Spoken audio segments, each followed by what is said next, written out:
听一下这段录音。不管开发商什么套路，怎么诱惑，我坚决不买房。我20多岁出社会，要牺牲20-30年的幸福去成就资本的利益，那是不可能的啊！有人要抬杠了，说你不买房，那孩子上学读书怎么办呀？那这婚我也不结了，这总行了吧？读书已经耗费了我10几年，然后拼命工作再有40多年，人生就这么短短的几十年，我凭什么要为资本炒出的天价房去买单呢？真是难以置信呐！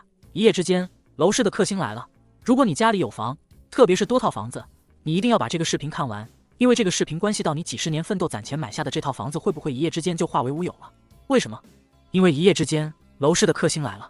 先回答我一个问题，明年和明年以后的房子会不会降价？我的预测是会，肯定会，必须会。如果你不相信我的预测，你可以把这个视频收藏下来，到了明年你再看看我说的对不对。因为楼市的克星不是一个人，而是一群人，这一群人就是现在的年轻一代。未来楼市能不能继续火起来，跟2个属性有关。第一个就是投资金融属性，不过由于20年过度的开发，除了新一线城市好地段的房子还具备投资属性之外，其他的房产投资属性通通已经不存在了。如果投资属性可以忽略不计的话，那房子能不能火就看第2个属性了。那第2个属性就是丈母娘刚需孩子教育，也就是结婚买房。相信你也看到了，在你们当地一边是开发商使尽浑身解数，只要你买房，啥价格你提；一边是银行使尽浑身解数，只要你买房，啥利率你说；一边是当地用尽浑身解数，只要你买房，啥条件你提。不过不管怎么整，楼市依然是原地踏步走。照旧，因为该买房子的都买了，那决定买房子未来走向的仅剩下最后一批人，那就是现在的年轻人。那现在的年轻人都是怎么想的呢？就有年轻人这样说的，不管开发商什么套路，怎么诱惑，我坚决不买房。我20多岁出社会，要牺牲20多年的幸福去成就资本的利益，那是不可能的。有人抬杠了，说你不买房，那结婚孩子上学读书怎么办呀？有人就回复了，那我不结婚，这总行了吧？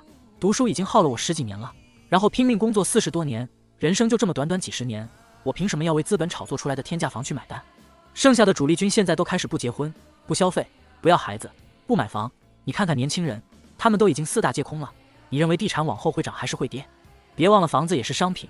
我打个比方，现在正在下大雨，整条大街上面都是卖雨伞的人，因为卖雨伞的人多了，所以供大于求了，卖不出去了。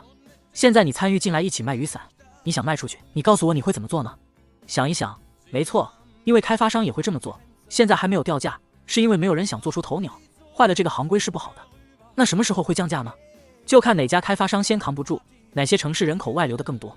当一个城市房子越来越多，但人却没有了，那好，现在你再回答我，明年、后年，甚至再往后，房子会不会降价？